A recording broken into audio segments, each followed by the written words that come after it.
En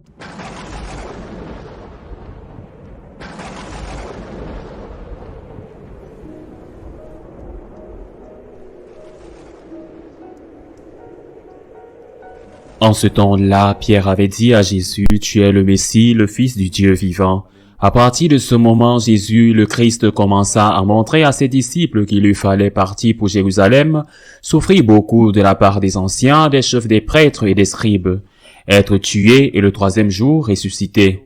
Pierre, le prenant à part, se mit à lui faire de vifs reproches.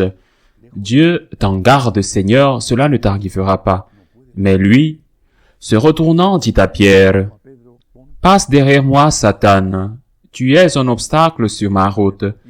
Tes pensées ne sont pas celles de Dieu, mais celles des hommes. » Alors Jésus dit à ses disciples, « Si quelqu'un veut marcher derrière moi, qu'il renonce à lui-même, qu'il prenne sa croix et qu'il me suive. Car celui qui veut sauver sa vie la perdra, mais qui perd sa vie à cause de moi la gardera. » Quel avantage, en effet, un homme aura-t-il à gagner le monde entier s'il le paye de sa vie? Et quelle somme pourra-t-il verser en échange de sa vie? Car le Fils de l'homme va venir avec ses anges dans la gloire de son Père. Alors, il rendra à chacun selon sa conduite. Acclamons la parole de Dieu.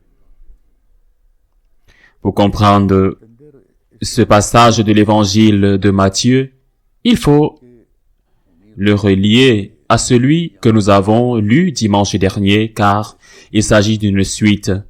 Dimanche dernier, nous avons médité sur l'enquête que Jésus a menée auprès de ses propres disciples. Que dit le peuple de moi?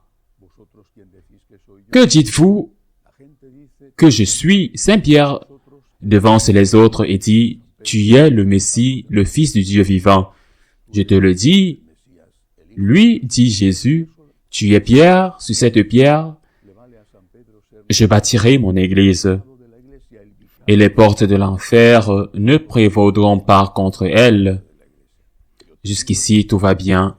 Ce qui est étrange, c'est qu'ensuite tout de suite, Jésus commence à leur dire, « Mais regardez, nous allons à Jérusalem. Ils vont me crucifier et je vais ressusciter. » Ce n'est pas cela qui est étrange. Ce qui est étrange, c'est ce qui vient ensuite. Dans l'évangile d'aujourd'hui, il est dit que Saint Pierre se sépare de lui parce qu'il veut le réprimander. L'évangéliste dit le réprimander dans le sens de gronder. Mais, même de parler fort, de gronder fort, il le réprimande. Il le prend à part pour que les autres ne l'entendent pas. Théoriquement, mais s'ils ont parlé fort, ils l'ont entendu et ils le réprimandent. Il n'y a aucun doute sur la bonne volonté de Saint Pierre, sur le fait qu'il était mu par l'amour, qu'il voulait pour Jésus et qu'il voulait épargner à Jésus ce que Jésus venait de dire qu'il allait lui arriver. Mourir et mourir crucifié. Pierre ne dit nullement à Jésus, exalté que cela ne peut pas t'arriver, c'est l'amour qui le motive. Il est certain que beaucoup d'entre nous, à commencer par moi, auraient dit ou auraient fait la même chose, motivé par l'amour. Non, cela ne peut pas t'arriver. Vous ne pouvez pas mourir crucifié en souffrant de cette manière horrible. Ce qui est surprenant, c'est la suite. Il le compare à Satan. Jésus compare Saint Pierre à Satan. « Éloigne-toi de moi, Satan. Tu me fais trébucher. » Il vient de faire de lui son vicaire. Il vient de faire de lui son successeur. Immédiatement, il l'appelle Satan. Il le compare à Satan. Pourquoi? Si par ailleurs Pierre était de bonne foi, de bon cœur, la réponse à ce pourquoi est donnée par Jésus lui-même. Vous pensez comme des hommes et non comme Dieu. Quand le pasteur, à tous les niveaux du pasteur, parce que le pasteur est aussi le père, la mère qui éduque ses enfants, Le professeur qui éduque ses élèves, bien sûr le prêtre, l'évêque, le pape, quand le pasteur et plus la responsabilité est élevée, pense comme le monde, à ce moment-là, il devient Satan qui essaye de séparer Jésus. Les hommes, ceux qui lui sont confiés, il essaye de les séparer de la volonté de Dieu. C'est l'œuvre de Satan, et quand cela est fait par le vicaire du Christ, nous sommes en train de contempler un événement qui s'est passé. Jésus-Christ, qui vient de le désigner comme son vicaire, lui fait des reproches. « Retire-toi de moi, éloigne-toi de moi, Satan, tu me fais trébucher. » Quand le pape, l'évêque, le prêtre, le père de famille, l'éducateur, etc., qu'en pense-t-il? Comme des hommes, quand ils pensent comme le monde. L'Église, la famille, la paroisse, le diocèse, l'Église ne peut pas penser comme le monde. Vous êtes la lumière du monde, dit Jésus. Vous êtes dans le monde, mais vous n'êtes pas du monde, dit Jésus.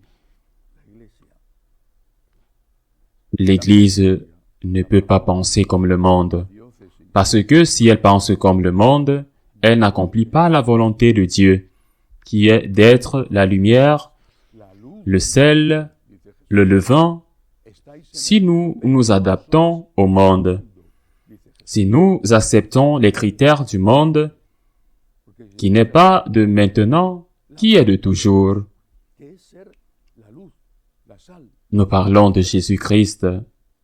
Nous parlons des premiers pas de l'Église nouvellement créée. Si nous nous adaptons au monde,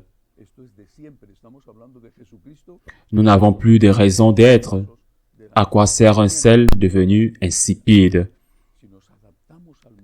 Faut-il s'étonner que l'Église soit en crise si elle ne se tourne pas toujours vers Dieu pour faire sa volonté et être la lumière du monde,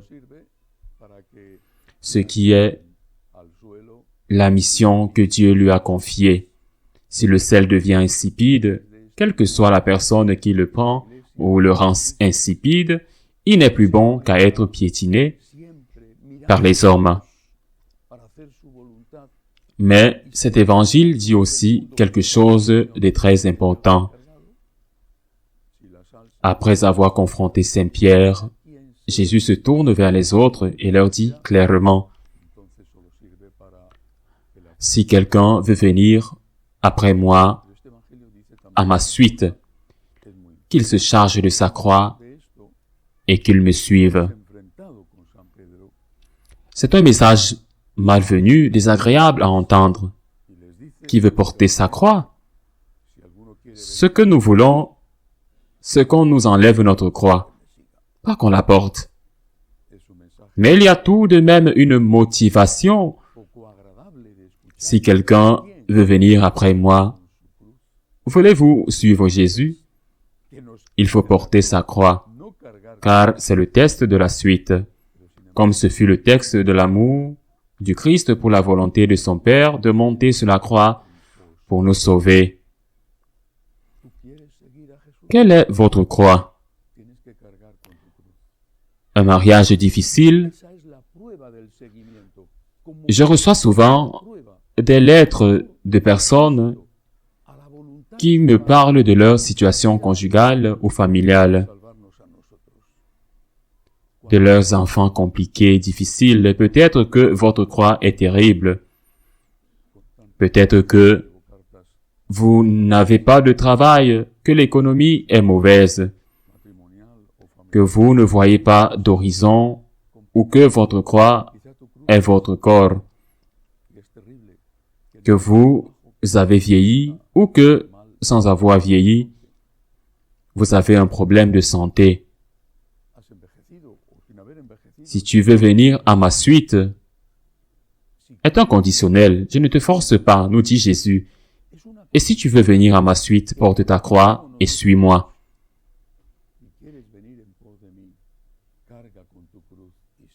Et qu'est-ce qui arrive quand quelqu'un ne porte pas sa croix? Ah, alors je romps le mariage, ou je demande l'euthanasie, ou sans avoir besoin d'aller vers une chose ou une autre, je vis amer, protestant toute la journée, malheureux, aigri.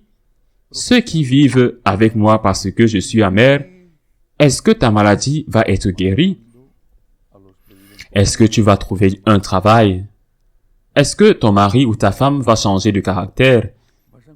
Et si tu rompes ton mariage, est-ce que tu devras payer le prix de la solitude ou d'un autre mariage dont tu vas voir comment il va se passer, sans compter que si tu n'as pas obtenu la nullité, tu ne pourras pas recevoir la communion? Le Seigneur nous dit de suivre ses traces et donc de porter la croix de notre vie comme il a porté la sienne. Mais il nous donne toujours l'espérance, la raison. Le prix, c'est d'être avec lui. Être avec lui, recevoir la communion, avoir la paix. Et puis, nous ne devons jamais l'oublier, gagner la vie éternelle. Que sert à un homme, dit Jésus dans l'évangile d'aujourd'hui, que sert à un homme de gagner le monde entier s'il vient à perdre son âme? Peut-être l'avons-nous oublié. Gagner la vie éternelle, la vraie vie, la vie entière ici, avec la paix que nous ressentons lorsque nous sommes avec Jésus, embrassant notre croix, et la vie entière là-bas, dans cette autre vie éternelle, où nous sommes sûrs d'être en grâce à la miséricorde de Dieu. Celui qui veut me suivre, qu'il porte sa croix, et je lui donnerai la vie éternelle, et celui qui ne le fait pas aura sûrement d'autres croix plus grandes et manquera d'être avec moi sur la terre et d'être avec moi au ciel, dit Jésus. Je me souviens d'un des martyrs, des Cristeros au Mexique, qui, lorsque le moment terrible du martyr est arrivé et qu'ils l'ont malmené, a dit à sa mère qu'il était très heureux parce qu'il n'avait jamais été aussi facile d'aller au ciel. Si nous avons le cœur en Christ et le cœur au ciel, il est certain que la croix quotidienne, qui serait encore lourde, serait beaucoup plus légère. Ainsi soit-il.